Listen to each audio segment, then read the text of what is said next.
Warranty ఇచ్చారు. మీరు ఎక్కడైనా దాక్కుంటే బెటర్ సార్. నా ఊళ్ళో నాకేట్రా భయం. కాసేపు చాపుకో, వస్తాను. ఇందాక దాన్ని చూసానే,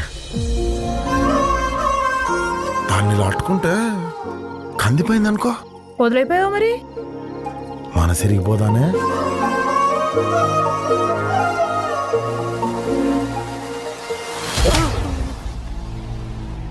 మాట్లాడుతున్నా దిగే పదబుజ్జి. ఈ సమస్య వాడు పోతే వాడితోనే పోతే, లేదంటే ఊరే పోతే. ఇలాంటి సూక్తులు ఉంటే గోడ మీద రాయి.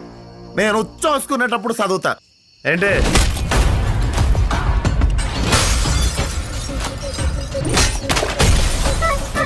నేను ఇలా చదువుకోలేదు. నాకు తెలిసిందల్లా ఒక్కటే, మన మీదికి ఎవడన్నా వస్తే ఆడి మీద పడిపోవడమే.